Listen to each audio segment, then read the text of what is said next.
నమస్తే welcome to Sri Paper News. ముందుగా headlines. గురుకుల విద్యార్థులను అభినందించిన సీఎం చంద్రబాబు నాయుడు. పేదరికం నుంచి వచ్చి ప్రతిభ చూపారంటూ సీఎం ప్రశంస.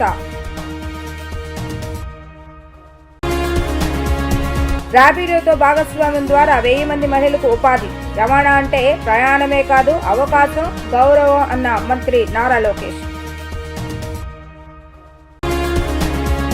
రాష్ట్ర వ్యాప్తంగా స్మార్ట్ రేషన్ కార్డుల పంపిణీ కార్యక్రమం ప్రారంభం. విజయవాడలో ఇంటింటికి వెళ్లి కార్డులు అందజేసిన మంత్రి నాదెండ్ల మనోహర్. ఆంధ్రప్రదేశ్లోని సాంఘిక సంక్షేమ గురుకుల పాఠశాల విద్యార్థులు జాతీయ స్థాయిలో తమ సత్తా చాటారు. ఏడాది ఐఐటి నీట్ సాధించిన 55 మంది ఎస్సీ ఎస్టీ విద్యార్థులను ముఖ్యమంత్రి నారా చంద్రబాబు నాయుడు ప్రత్యేకంగా అభినందించారు. సచివాలయంలో ముఖ్యమంత్రిని విద్యార్థులు మర్యాదపూర్వకంగా కలిశారు. ఈ సందర్భంగా విద్యార్థులతో ముచ్చటించిన సీఎం వారి యొక్క విజయాలను కొనియాడారు. పేదరికాన్ని జయించి ఉన్నత లక్ష్యాలను చేరుకోవటం ఎంతో స్ఫూర్తిదాయకమని ప్రశంసించారు. వారి భవిష్యత్తు ఉజ్వలంగా ఉండాలని కాంక్షిస్తూ ఆల్ ది బెస్ట్ చెప్పారు. తమ విజయానికి రాష్ట్ర ప్రభుత్వం అందించిన ప్రోత్సాహం, గురుకులలో లభించిన నాణ్యమైన విద్య ఎంతగానో దోహదపడ్డాయని విద్యార్థులు ముఖ్యమంత్రికి కృతజ్ఞతలు తెలిపారు. ప్రభుత్వం కల్పించిన అవకాశాలను సద్వినియోగం చేసుకుని ఉన్నత శిఖరాలకు చేరుకుంటామని వారు పేర్కొన్నారు.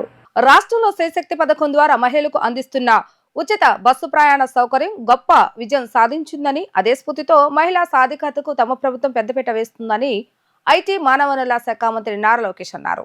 మహిళలకు రవాణా సౌకర్యాలు మెరుగుపరచడంతో పాటు ఉపాధి అవకాశాలు కూడా కల్పిస్తున్నామని ఆయన తెలిపారు. ప్రముఖ రవాణా సేవల సంస్థ ర్యాపిడోతో కుదిరిన భాగస్వామ్యం ద్వారా 1000 మందికి పైగా మహిళలు డ్రైవర్లుగా ఉపాధి పొందడం పట్ల ఆయన సంతోషం వ్యక్తం చేశారు. మహిళలు ర్యాపిడో వాహనాలు నడుపుతున్న వీడియోను సోమవారం తన ఎక్స్ ఖాతాలో పంచుకున్నారు. మహిళలు ఆర్థికంగా నిలదొక్కునేందుకు ఇలాంటి కార్యక్రమాలు ఎంతగానో దోహదపడతాయని ఆయన పేర్కొన్నారు.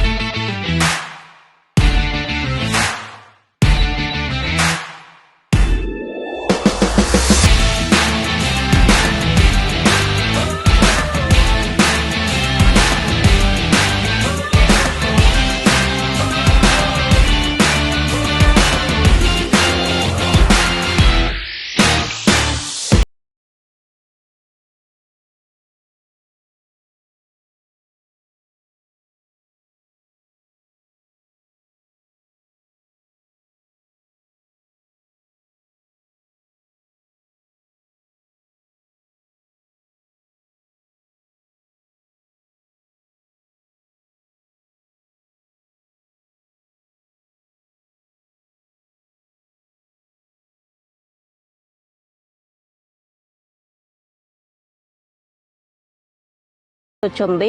మా కుటుంబం ఆదాయం అంత ముందు చాలా ఇదిగా ఉండేది, కానీ ఇప్పుడు ఏంటంటే ఈ ర్యాపిడ్ వల్ల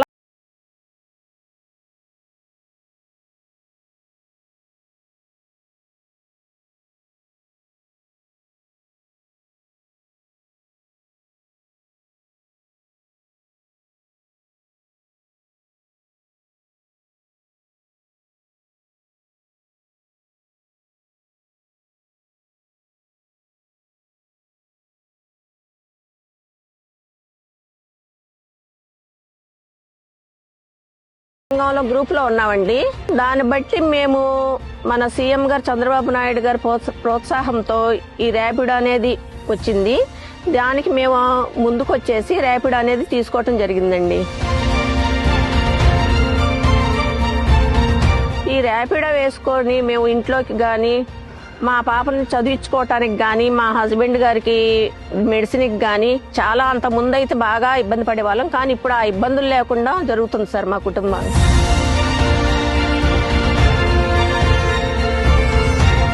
బుక్ చేసుకోగానే మేము అక్కడికి వెళ్ళటం జరుగుతుంది. వాళ్ళ గమ్యం ఎక్కడికి వెళ్ళాలి అనేది ఆ గమ్యానికి చేరుకోవటం వల్ల ముందు ఇంత ఇబ్బంది పడే వాళ్ళము, మగవాళ్ళు ఉండేవాళ్ళు, ఇప్పుడు ఆడవాళ్ళు ఉండటం వల్ల మాకు ఆడవాళ్ళమైనా కూడా మా గమ్యం మేము చేరుకుంటున్నాం. మాకు చాలా సంతోషంగా ఉందని వాళ్ళు మాకు చెప్తా ఉంటే, దీనికి ఈ అవకాశం మాకు ఇచ్చిన చంద్రబాబు నాయుడు గారిని మాత్రం మేము చాలా చాలా రుణపడి ఉంటాం సార్. బండి కొనటానికి మొత్తం టోటల్ వచ్చేసి 1,20,000 సార్. మాకు సబ్సిడీ 2 వీలర్కి వచ్చేసి 12,000 సార్. మన సీఎం గారు చంద్రబాబు నాయుడు గారు ఈ ర్యాపిడ్ అనేది ఇవ్వబట్టే కదా సార్ మేము మహిళలమైనా ఆడవాళ్ళమైనా బయటకు వచ్చేసి మాకు చదువు రాకపోయినా ఏమి రాకపోయినా కూడా ఈ డ్రైవర్గా మేము నేర్చుకొని ర్యాపిడ్ అనేది తోలుకోవటం జరుగుతుంది.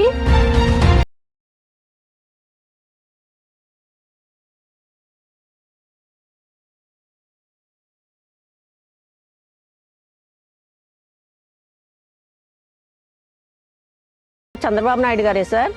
ఆయన పరిపాలన చాలా బాగుంది. మాలాంటి మహిళలు, ఇంట్లో ఉండి ఇబ్బందులు పడే మహిళలకి ఇలాంటి అవకాశాలు ఇచ్చి కల్పించి మాకు చాలా ఉపయోగంగా ఉంది సార్. మన సీఎం గారికి నా ధన్యవాదాలు సార్.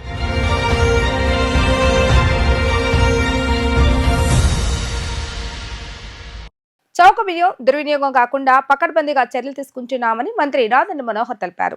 సుపరిపాలనలో భాగంగా ప్రతి పథకాన్ని టెక్నాలజీని అందిపుచ్చుకొని అందరికీ అందేలాగా చర్యలు తీసుకుంటున్నామని వివరించారు. ఏపీలో మొత్తం 1,45,00,000 స్మార్ట్ కార్డులను ఉచితంగా అందించబోతున్నామని వారు తెలిపారు. ఏపీలో స్మార్ట్ రేషన్ కార్డుల పంపిణీని ప్రారంభించారు. విజయవాడ వరలక్ష్మీ నగర్ లో మంత్రి నాదెండ్ల మనోహర్ కార్డులను లబ్ధిదారులకు అందజేశారు. ఈ సందర్భంగా ఆయన మాట్లాడుతూ చౌక బియ్యం దుర్వినియోగం కాకుండా పకడ్బందీగా చర్యలు తీసుకుంటున్నట్లుగా తెలిపారు. సాంకేతికత వినియోగంతో స్మార్ట్ రేషన్ కార్డులు తయారు చేశామన్నారు. వీటిలో QR కోడ్ పొందుపరిచామని చెప్పారు. రేషన్ తీసుకోగానే కేంద్ర జిల్లా కార్యాలయాలకు సమాచారం అందుతుందని తెలిపారు.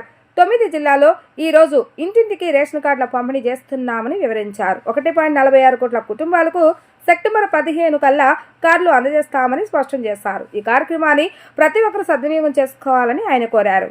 రాష్ట్ర వ్యాప్తంగా ఒక పండుగ వాతావరణంలో మారుతున్న టెక్నాలజీని ఉపయోగించుకుని గౌరవ ముఖ్యమంత్రి గారు చంద్రబాబు నాయుడు గారి ఆధ్వర్యంలో రాష్ట్రంలో ఏ విధంగా ఇన్నోవేటివ్గా ఉండి బెస్ట్ ప్రాక్టీసెస్ ఉపయోగించాలి, పౌరులకు మెరుగైన సేవలు అందించాలి. ప్రత్యేకంగా పౌర సరఫరాల శాఖ నుంచి మేము కొత్త సర్వీసెస్ వాట్సాప్ కానివ్వండి, యాప్స్ కానివ్వండి, టెక్నాలజీని కానివ్వండి, మా దగ్గర ఉన్న సర్వర్స్ని కూడా ఆధునీకరణ చేసుకుంటూ ఎక్కడెక్కడ లోటుపాట్లు ఉన్నాయో సరి చేసుకుంటూ ఫేర్ ప్రైస్ షాపుల ద్వారా ఆ వ్యవస్థని ప్రక్షాళన చేసుకుంటూ గౌరవ శాసనసభ్యులు రామ్మోహన్ రావు గారు ఎప్పటి నుంచో ఇక్కడ జరుగుతున్న అవకతవకలపైన PDS డిస్ట్రిబ్యూషన్లో MDU వ్యాన్లు వాళ్ళు చేస్తున్న దుష్ప్రచారం పైన అనేక సందర్భాల్లో లేవనెత్తారు. సో ఈరోజు గర్వపడుతూ మేము అందరం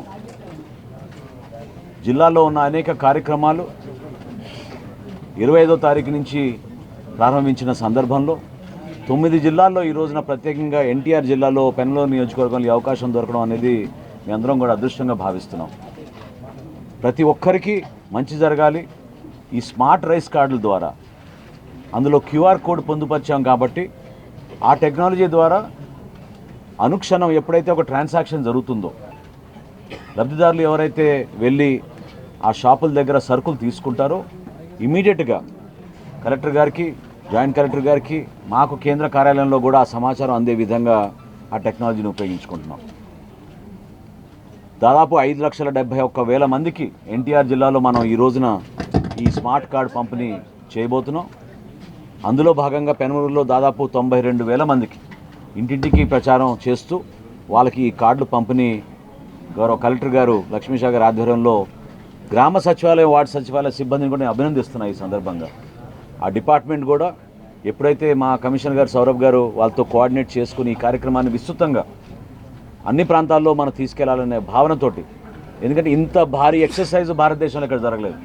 1,46,00,000 గృహాలకి, అంటే మన రాష్ట్రంలో 4,42,00,000 మందికి ఈ స్మార్ట్ రైస్ కార్డులు రాబోయే 15 రోజుల్లో అందించే ఒక ప్రణాళికని ఎక్కడా ఇబ్బంది కలగకుండా ప్రశాంతమైన వాతావరణంలో ఏ మాత్రం కూడా పౌరులకి ఇబ్బంది కలగకుండా చేసే కార్యక్రమాన్ని విజయవంతం చేస్తున్నందుకు గ్రామ సచివాలయం, వార్డు సచివాలయం సిబ్బందిని కూడా అభినందిస్తూ ప్రభుత్వ యంత్రాంగం ఎప్పుడు గౌరవ ముఖ్యమంత్రి గారు, అదేవిధంగా గౌరవ ఉప ముఖ్యమంత్రి గారు ప్రజలకి మరింత మెరుగైన పాలన అందించాలి, సుపరిపాలన అంటే ఈ విధంగా ఉంటుందని చేసి చూపిస్తున్నాం.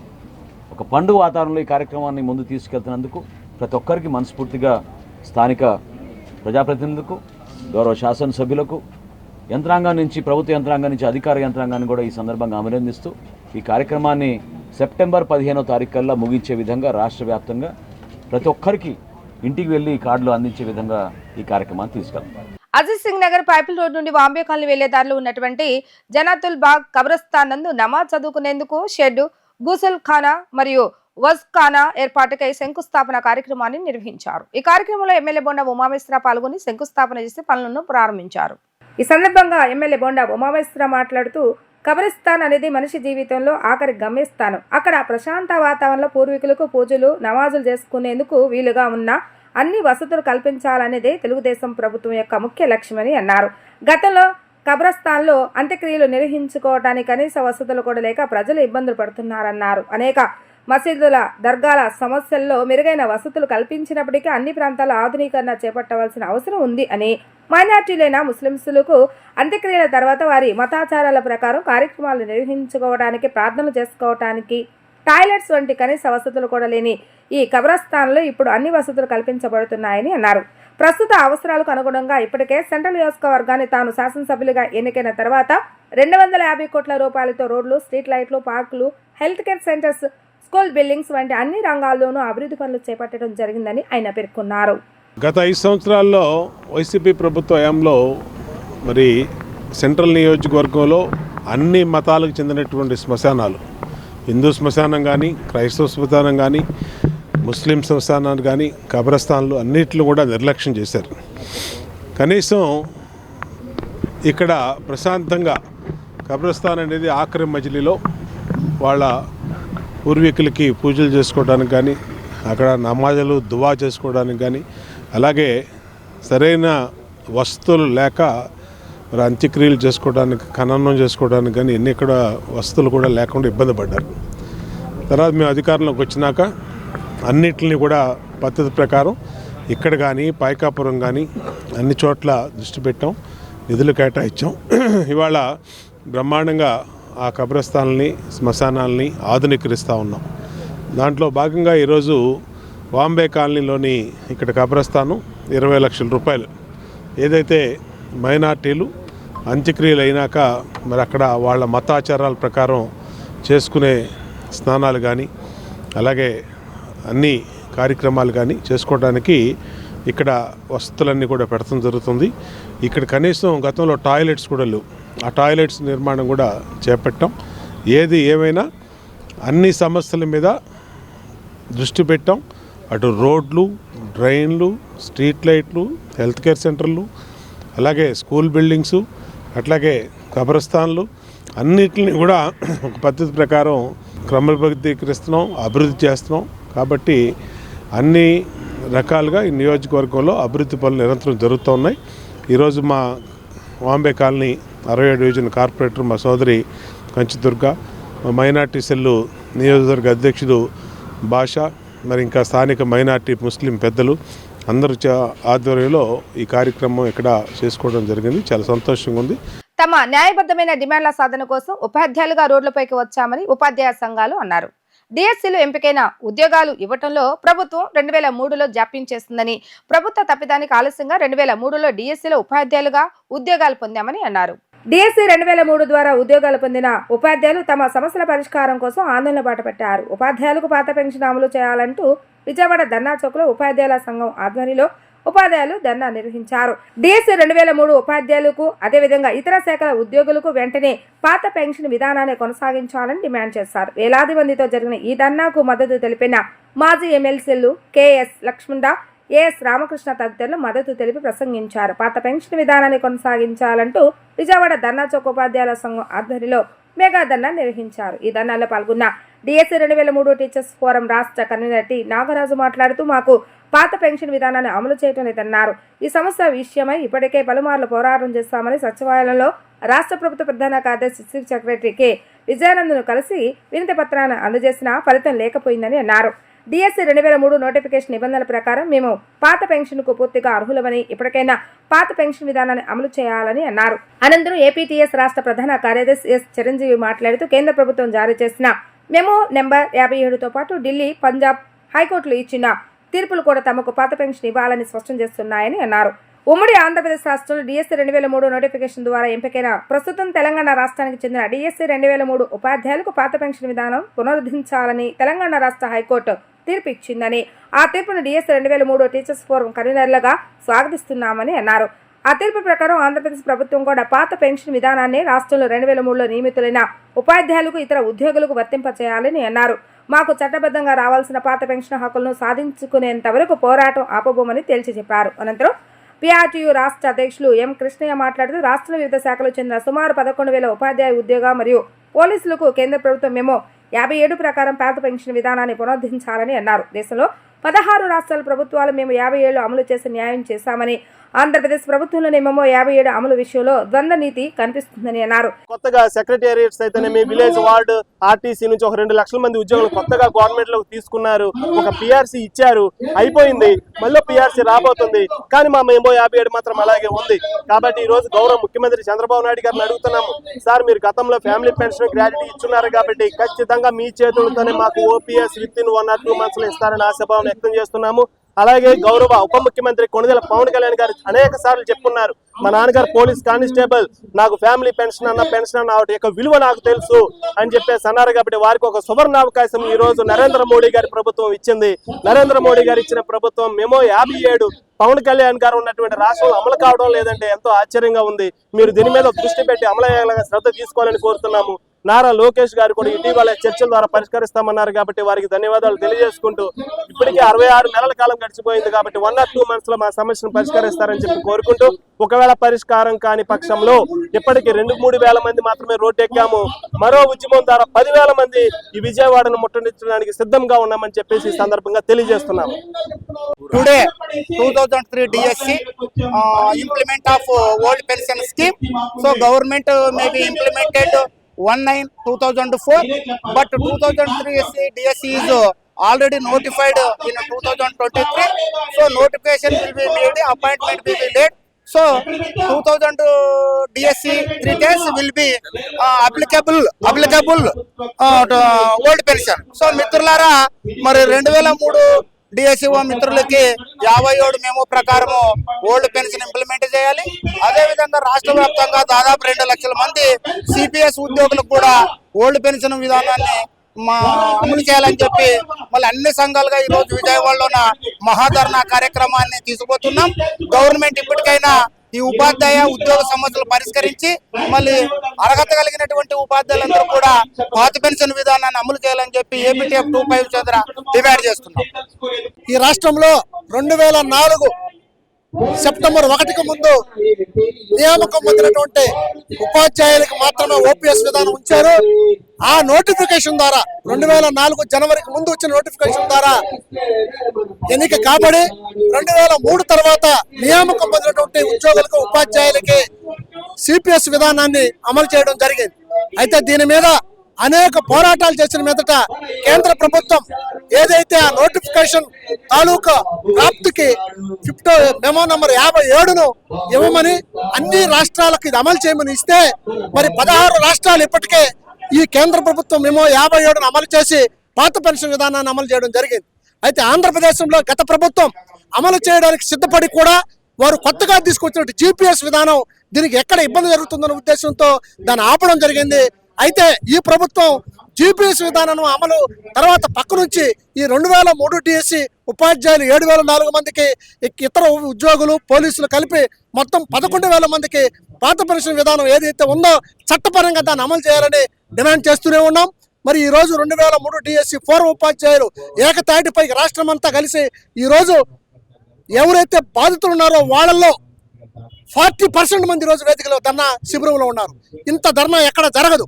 మరి ఈ ధర్నాని, ఈ వ్యతిరేకతని ప్రభుత్వం పరిగణలోకి తీసుకుని వెంటనే 2003 డిఎస్సి ఉపాధ్యాయులకు, ఇతర ఉద్యోగులకు, పోలీసు మిత్రులందరికీ కూడా పాత పెన్షన్ విధానం అమలు చేయాలి. అదేవిధంగా కొనసాగింపుగా సిపిఎస్ విధానం మీద పునఃసమీక్షించండి, పాత పెన్షన్ విధానం అమలు చేయండి. అమలు చేయకపోతే ఈ ఉద్యమాన్ని మరింత ఉధృతం చేస్తాం. ఆంధ్రప్రదేశ్ టీచర్స్ ఫెడరేషన్ పక్షాన కానీ, ఫ్యాప్టో పక్షాన కానీ రాష్ట్రంలో ఉన్న ఉద్యోగ ఉపాధ్యాయ కార్మిక పెన్షన్ అందరినీ ఐక్యం చేసి ఈ డిమాండ్ను సాధించే వరకు మేము అహర్నిశలు పోరాడతామని ఈ వేదిక నుంచి ప్రభుత్వానికి తెలియజేస్తున్నాం. ఆంధ్రప్రదేశ్ ఎస్సీ ఎస్టీ పారిశ్రామికవేత్తల సబ్సిడీలు, ఇన్సెంటివ్లు వెంటనే విడుదల చేయాలని రాష్ట్ర SC ST entrepreneur joint action committee రాష్ట్ర కన్వీనర్ ఈడుపుగంటి ఆనర్ బాబు ప్రభుత్వాన్ని డిమాండ్ చేశారు. గత 4 ఏళ్లుగా ఎస్సీ ఎస్టీ ఔత్సాహిక పారిశ్రామికవేత్తలకు సబ్సిడీలు విడుదల కాకపోవడంతో వారంతా ఆర్థిక సంక్షోభంలో ఉన్నారని అన్నారు. జేఏసీ ఆధ్వర్యంలో ఆంధ్రప్రదేశ్ ఎస్సీ ఎస్టీ పారిశ్రామికవేత్తల విలేకరుల సమావేశాన్ని గాంధీనగర్ ప్రెస్ క్లబ్ లో నిర్వహించారు. ఈ సమావేశంలో జేఏసీ కో కన్వీనర్లుగా ఉన్న పినిమల నాగకుమార్, ఉల్లి వెంకటేష్, ఏపీఎస్సీఆర్టీసీ ఎస్సీ ఎస్టీ హైబర్ బస్సుల సంఘం రాష్ట్ర అధ్యక్షులు రాజశేఖర్ బాబు తదితరులు మాట్లాడారు. ఈ సందర్భంగా ఆయన నాయకులు మాట్లాడుతూ గత 4 ఏళ్లుగా ఎస్సీ ఎస్టీ ఔత్సాహిక పారిశ్రామికవేత్తలకు సబ్సిడీలు విడుదల కాకపోవడంతో వారంతా ఆర్థిక సంక్షోభంలో ఉన్నారని అన్నారు. అనేక పరిశ్రమలు మూతపడే పరిస్థితికి చేరుకున్నాయని, వేలాది కార్మికుల కుటుంబాలు ఉపాధి లేక రోడ్డున పడుతున్నాయని అన్నారు. ఈ కార్యక్రమంలో తక్షణమే బకాయిల 650 కోట్ల రూపాయలను వెంటనే ప్రభుత్వం విడుదల చేసి ఎస్సీ ఎస్టీ మొదటి తరం పారిశ్రామికవేత్తలకు బాసటగా నిలవాలని కోరారు. ఎంఎస్ఎంఈ ఎస్సీ ఎస్టీ పారిశ్రామికవేత్తల సబ్సిడీలపై సైతం వెంటనే విడుదల చేసి ఆదుకోవాలని పిలుపునిచ్చారు. లేని పక్షంలో ఎస్సీ ఎస్టీ యువ పారిశ్రామికవేత్తలు రోడ్డుపైకి వచ్చి ఆందోళన వ్యక్తం చేయక తప్పదని హెచ్చరించారు. ప్రభుత్వం ఇస్తున్నటువంటి జీవో ప్రకారంగా వాళ్ళు ఇస్తున్నటువంటి జీవో ప్రకారంగా రావాల్సినటువంటి ఏవైతే బెనిఫిట్స్ ఉన్నాయో, సబ్సిడీస్ ఉన్నాయో, ఇన్సెంటివ్స్ ఉన్నాయో అవి గత 4 సంవత్సరాలుగా మరి ఎవరికి అందకపోవడంతో ఇవాళ మేమంతా కలిసి వివిధ ప్రాంతాల నుంచి మరి అనేక అసోసియేషన్లు అన్ని కలిపి ఒక SC Andhra Pradesh SC ST enterprises welfare association జేఏసీగా మేము ఫామ్ అయ్యి ఈరోజు ఇవాళ మరి ఇండస్ట్రియల్ సెక్టర్లో ఉన్నటువంటి అఫీషియల్స్ ని అలాగే పార్టీ నాయకుల్ని అందరూ కలవడం జరిగింది. అయితే మా ఉద్దేశం ఏంటంటే గత 30-40 సంవత్సరాల నుంచి మేము ఈ పరిశ్రమలో ఉన్నాము. అలాగే మాకు ఏనాడు ఇలాంటి పరిస్థితి ఎదురు కాలేదు. ఎందుకంటే అనుకూలంగా మేము ఎప్పుడైతే సబ్సిడీస్ అప్లై చేశామో ఆ సబ్సిడీస్ వాళ్ళ సమయం ఇచ్చారు. గత 4 సంవత్సరాల నుంచి చాలా ఇబ్బంది పెడుతున్నారు. ఎందుకంటే ఎస్సీ ఎస్టీలు పారిశ్రామికంగా చేయాలనేటువంటి కేంద్ర రాష్ట్ర ప్రభుత్వాల ఉద్దేశాలు ఏవైతే ఉన్నాయో దానికి అనుగుణంగా అనేక మంది వాటిని నమ్ముకొని మరి ఇవాళ మేము ఒక యూనిట్లు పెట్టుకోవడం కానివ్వండి, లేకపోతే సొంతగా వ్యాపారాలు చేసుకోవడం కానివ్వండి, ఇవాళ రోడ్డు మీదకి వచ్చి బిజినెస్ చేస్తున్నట్టు మాకు వాళ్ళు ఇస్తున్నటువంటి ఏవైతే తాయిలాలు ఉన్నాయో అవి పొగదంపుడు ప్రసంగాలు చేస్తూ ఏవో ఇచ్చేసామని చెప్పుకుంటూ వస్తున్నారు తప్పితే అవి అమల్లో ఇప్పుడు వరకు జరగలేదు. గతంలో జరిగినాయి వాటిని మేము పొందుకున్నాం కూడా. కానీ గత 4 సంవత్సరాల నుంచి చాలా ఇబ్బంది పెడుతున్నాం. అలాగే బ్యాంకులు కూడా మాకు చాలా ఇబ్బంది పెడుతున్నాయి. మేము సమయంగా ఈఎంఐ కట్టలేక చాలా ఇబ్బంది పడతాం. అలాంటి పరిస్థితుల్లో మరి గవర్నమెంట్ ముందుకు వచ్చి మాకు ఏవైతే ఉన్నాయో నిధులు, ఆ నిధుల్ని మాకు ఇమ్మీడియట్గా రిలీజ్ చేసి మమ్మల్ని మా కుటుంబాన్ని పరిరక్షించాల్సిన బాధ్యత గవర్నమెంట్ మీద ఉంది. అలాగే మేము ఒక్కొక్కరు ఒక 10 మంది 20 మందికి ఉపాధి కల్పిస్తున్నటువంటి వాళ్ళ కుటుంబాలు కూడా రోజు మీదకి వచ్చే పరిస్థితి ఉంది. నా పరిస్థితి ఎలాగుంటే మా మీద ఆధారపడిన 10 పరిస్థితి మరి ఎలా ఉంటుందో మీరే గమనించాలి. మీ మీడియా ద్వారా మేము మా అధికారులకి తెలియజేసేది ఏంటంటే వీలైన తొందరలో ఏవైతే మీరు పెండింగ్ లో ఉన్నటువంటి 3,000-4,000 కోట్లు మీరు ఇవ్వకపోయినా పర్లేదు, కానీ మాకు రావాల్సిన 650 కోట్లు ఏవైతే ఉన్నాయో వాటిని మీరు ఏదో రూపాయన మాకు ఇమీడియట్లీ ఇస్తే తప్ప మేము మా యూనిట్లు స్థిరంగా నడిపించుకునే పరిస్థితి లేదు. సానుకూలంగా స్పందించి మేమే వ్యతిరేకతో లేవు. నేను మామూలుగానే మా ఉద్దేశాలు మాకున్నటువంటి సమస్యలు మేము చెప్తాం. మా అకౌంట్లన్నీ ఎన్పీ అయిపోయినాయి. మేము ఈఎంఐలు కట్టలేని పరిస్థితిలో ఉన్నాము. మా ప్రొడక్షన్ నిల్ అయిపోతుంది, మేము అందించలేకపోతున్నాము. కాబట్టి ఎంఎస్ఎంఈ ద్వారా ఎస్సీ ఎస్టీ ఎంటర్ప్రైజ్ రావాల్సినటువంటి వాటా ఏదైతే ఉందో అది ఇప్పటి వరకు రిలీజ్ చేయండి. యాక్చువల్ గా గవర్నమెంట్ జీవోలో ఉన్నది ఏంటంటే అడ్వాన్స్ సబ్సిడీ ఇవ్వాల్సిన పాలసీ ఉంది. అడ్వాన్స్ ఇవ్వాలి. మేము యూనిట్ పెట్టక ముందే మాకు సబ్సిడీ ఇవ్వాల్సిన బాధ్యత గవర్నమెంట్ ఉంది. అది ఇవ్వకపోగా కేసీని 4 సంవత్సరాలైనా ఇవ్వకపోవడం ఎంత అన్యాయమో అవివేకమో మీరే గమనించాలి. ఆ విధంగా ఇస్తారని ఆశిస్తూ మేము ఈ మీడియా ద్వారా మేము అధికారులు కోరుతున్నాం. Thank you. గతంలో మేము 2020 నుంచి 24 వరకు రావాల్సిన సబ్సిడీస్ రిలీజ్ చేయకుండా ఆ ప్రభుత్వం ఇబ్బంది పెట్టి మరి వెళ్ళిపోయిన పరిస్థితి. ఈ రోజున ఈ ప్రభుత్వం అందరూ భాగస్వాములుగా గెలిపించుకొని వచ్చిన ఈ ప్రభుత్వాన్ని మేము కోరుతా ఉన్నాం. మీరు ఒక పారిశ్రామిక పాలసీని పెట్టారు. ప్రతి ఇంటికి ఒక పారిశ్రామికవేత్తను తయారు చేయాలి. అదేవిధంగా P4 ద్వారా పేదలకు సంబంధించిన వాళ్ళని అప్లిఫ్ట్మెంట్ ఇవ్వాలి. ఇలాంటి మంచి స్కీమ్స్ పెట్టారు. మేము కూడా దానికి చాలా హర్షిస్తూ ఉన్నాం. అయితే ఇప్పటికే పారిశ్రామికవేత్తలుగా మరి మేము నిర్మాణ రంగంలోనే, తర్వాత ట్రాన్స్పోర్ట్ రంగంలోనూ, మ్యానుఫ్యాక్చరింగ్ యూనిట్స్లో ఉన్నటువంటి మమ్మల్ని మరి పారిశ్రామికవేత్తలుగానే మేము ఉన్నాం కదా, మరి మమ్మల్ని ప్రోత్సహించడానికి సబ్సిడీస్ ఇవ్వకుండా మరి కొత్త వాళ్ళని ఎవరు ఎంకరేజ్ చేయాలనంటే దయచేసి మేము కోరుతా ఉన్నాం. ముందు మమ్మల్ని నిలబెట్టండి. రోడ్డు ఎక్కిన వెంటనే మా పరిస్థితులు అర్థం చేసుకొని మరి ఎన్పీలు అయిపోయిన ఇండస్ట్రీస్ మళ్ళీ తిరిగి ప్రారంభించేలాగా మరి తట్టుకొని ఈ పరిస్థితులు నిలబడి నెట్ లివ్ లాగా మరి మేము బ్రతికించు అనేటువంటి పరిస్థితుల్లో అనేక మందికి మేము ఉపాధి కల్పిస్తూ ఉన్నాం. కాబట్టి ఈ P4 లాంటి పథకాలు తీసుకున్న ప్రభుత్వాన్ని మరి మాకు కూడా నిలబడేలా తయారు చేసి మేము ఆర్థికంగా నిలదొక్కునేలాగా తయారు చేయడానికి కావాల్సినటువంటి నిధులు, సబ్సిడీస్ ఏవైతే ఉన్నాయో మాకు రావాల్సిన శాంక్షనింగ్ సబ్సిడీస్ ని మేము కోరుతా ఉన్నాం. ఆధ్యాత్మికత, సామాజిక సామరస్యత, పర్యావరణహితంగా గణపతి నవరాత్రి ఉత్సవాలు రాష్ట్ర వ్యాప్తంగా నిర్వహిస్తున్నామని గణపతి నవరాత్రి ఉత్సవ సమితి రాష్ట్ర కార్యదర్శి ప్రసాద్ రాజు ఎన్టీఆర్ జిల్లా అధ్యక్షులు పాకాల త్రిమూర్తిరాజు తెలిపారు. ఉత్సవాల నిర్వహణకు అవసరమైన అన్ని అనుమతులు సింగిల్ విండో విధానంలో ఇస్తున్నారని తెలిపారు. ఉత్సవాల నిర్వహణకు సంబంధించి మండపాల నిర్వాహకులకు ఎలాంటి సమస్యలు ఇబ్బందులు ఉన్నా తమ దృష్టికి తీసుకోవచ్చే పరిష్కరించుకోవచ్చని వారు సూచించారు. ఎన్టీఆర్ జిల్లా గణేష్ ఉత్సవ సమితి ఆధ్వర్యంలో విజయవాడలోని రాష్ట్ర కార్యాలయంలో మండప నిర్వాహకుల సమావేశం జరిగింది. ఈ సమావేశానికి సమితి అధ్యక్షులు పాకాల త్రిమూర్తిరాజు అధ్యక్షత వహించారు. ఆంధ్రప్రదేశ్ గణేష ఉత్సవ సమితి గౌరవ అధ్యక్షులుగా గోకరాజు గంగరాజు వ్యవహరిస్తున్నారని అన్నారు. ఈ సందర్భంగా త్రిమూర్తిరాజు మాట్లాడుతూ మండపాల విషయంలో వచ్చే సమస్యలను ప్రభుత్వం దృష్టికి తీసుకువెళ్తామని చెప్పారు. ఇప్పటికే ముఖ్యమంత్రి నారా చంద్రబాబు నాయుడు, ఉప ముఖ్యమంత్రి పవన్ కళ్యాణ్, హోంమంత్రి అనితను కలిసి సింగిల్ విండో విధానంలో అనుమతులు ఇవ్వాలని వినతి పత్రం అందజేస్తామని తెలిపారు. ఈ ప్రతిపాదనకు ప్రభుత్వం అంగీకరించిందని చెప్పారు. మండపాల్లో అసభ్య పాటలు, రాజకీయ అంశాలు లేకుండా ఉత్సవాలు నిర్వహించాలని సూచించడం జరిగింది. సింగిల్ విండో విధానంలో సమస్యలు వస్తే సమితి పరిష్కరిస్తుందని తెలిపారు. గ్రామీణ ప్రాంతాల్లో పోలీసుల ఇబ్బందులపై కూడా సమితి స్పందిస్తుందని, అవసరమైతే ఉన్నతాధికారుల దృష్టికి తీసుకువెళ్తామని అన్నారు. అనంతరం కార్యదర్శి దుర్గాప్రసాదరాజు మాట్లాడుతూ గణేష మండపాలకు కావలసిన అనుమతులు, ఉచిత విద్యుత్ కోసం కూడా ప్రభుత్వాన్ని కోరినట్లుగా తెలిపారు. పోలీస్ యంత్రాంగం పరిశీలన తర్వాత ఎన్ఓసి జారీ చేస్తుందని చెప్పారు. ఉత్సవాల ధార్మిక చింతన, సామరస్యత భావన, పర్యావరణహితంగా నిర్వహిస్తున్నట్లుగా వివరించారు. ఉత్సవాల కోసం కొన్ని వినాయక భక్తి గీతాలను త్వరలో విడుదల చేస్తున్నట్లుగా సమావేశంలో తెలిపారు. మన ఎన్టీఆర్ జిల్లా అధ్యక్షులుగా నేను పిన్నరా త్రిమూర్తిరాజు నా పేరు. నేను అలాగే మన కమిటీ అంతా కూడా ఇందాక ఇప్పుడే మన కార్యదర్శి గారికి చెప్పడం జరిగింది.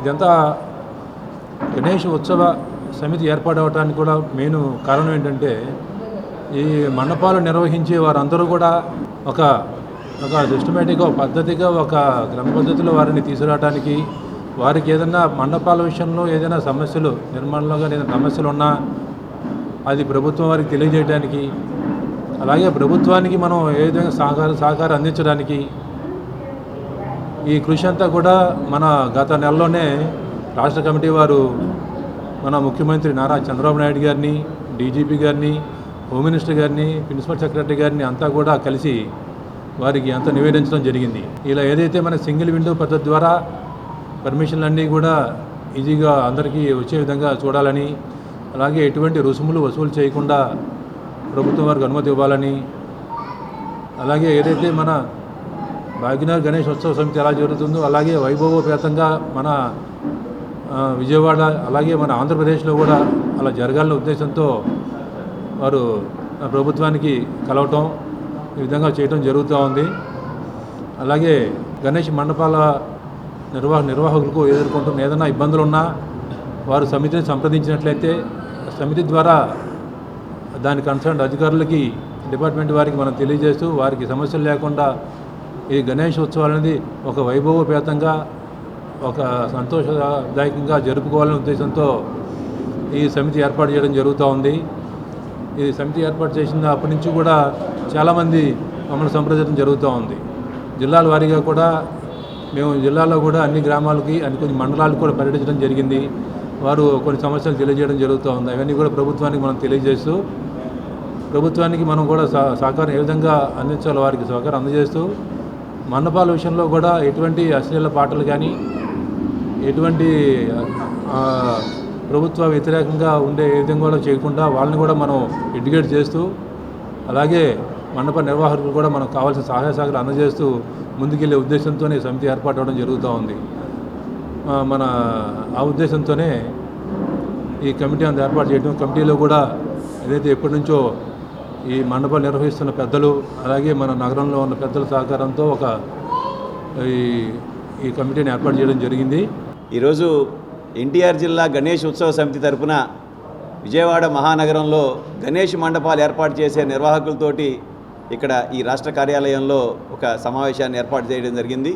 ఈ సమావేశం ద్వారా గణేష్ ఉత్సవ సమితి ఇటు గణేష్ మండప ప్రతినిధులతోటి కానీ, ప్రభుత్వానితోటి కానీ ఎటువంటి సంబంధాలని కొనసాగిస్తూ ఎలా సమన్వయం చేస్తుందనే విషయాల్ని మండప నిర్వాహకులకి తెలియజేయడం కోసం ఈ సమావేశం నిర్వహించడం జరిగింది. ఇందులో ప్రభుత్వాన్ని, మేము రాష్ట్ర ప్రభుత్వాన్ని విన్నవించుకోవడం జరిగింది. గణేష్ మండపాలకు కావాల్సిన అనుమతుల్ని సింగిల్ విండో పద్ధతిలో ఒక అప్లికేషన్ ఇవ్వగానే అనుమతి ఇవ్వాలి, అలాగే ఈ అనుమతికి ఎటువంటి రుసుము కూడా తీసుకోకుండా ఇవ్వాలి, అలాగే ఈ మండపాలకు కావాల్సిన విద్యుత్తును కూడా ఉచితంగా ఇవ్వాలి అని చెప్పి 3 అంశాలు మేము ప్రభుత్వాన్ని అడగడం జరిగింది. ఇందులో రాష్ట్ర ప్రభుత్వం ముందుకు వచ్చి మొదటి 2 అంశాలని కూడా ఇమీడియట్గా ప్రభుత్వం యాక్సెప్ట్ చేయడం జరిగింది.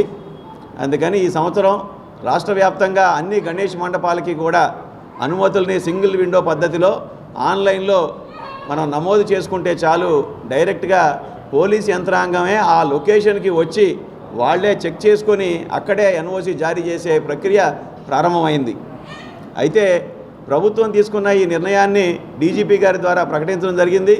కానీ గ్రామీణ ప్రాంతాల్లో, ఈవెన్ నగరంలో కూడా కొన్ని ప్రాంతాల్లో కొన్ని పోలీస్ స్టేషన్ల ఎస్ఐలు కానీ సిఐలు కానీ ఆ ప్రాంతంలో ఉన్న మండప నిర్వాహకుల్ని పిలిచి మీకు అనుమతి అందులో పెట్టుకుంటే కాదు, మీరు మా దగ్గరికి రావాలి, మాతో మాట్లాడాలి, తర్వాత ఫైర్ డిపార్ట్మెంట్ దగ్గరికి వెళ్ళాలి, ఎలక్ట్రికల్ డిపార్ట్మెంట్ దగ్గరికి వెళ్ళాలి, ఇలా రకరకాలుగా చెప్పడం జరుగుతుంది.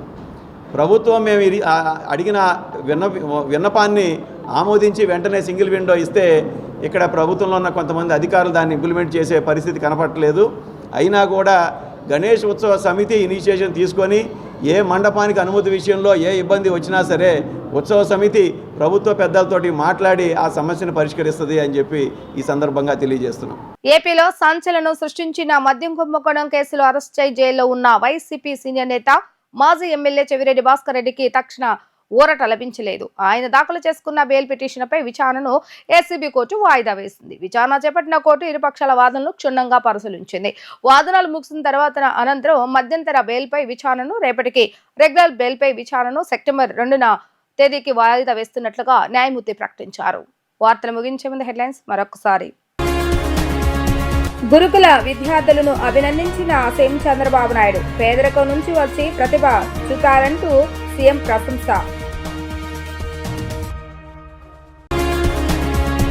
ర్యాపిడోతో భాగస్వామ్యం ద్వారా 1000 మంది మహిళలకు ఉపాధి. రవాణా అంటే ప్రయాణమే కాదు, అవకాశం, గౌరవం అన్న మంత్రి నారా లోకేష్. రాష్ట్ర వ్యాప్తంగా స్మార్ట్ రేషన్ కార్డుల పంపిణీ కార్యక్రమం ప్రారంభం. విజయవాడలో ఇంటింటికి వెళ్లి కార్డులు అందజేసిన మంత్రి నాదెండ్ల మనోహర్.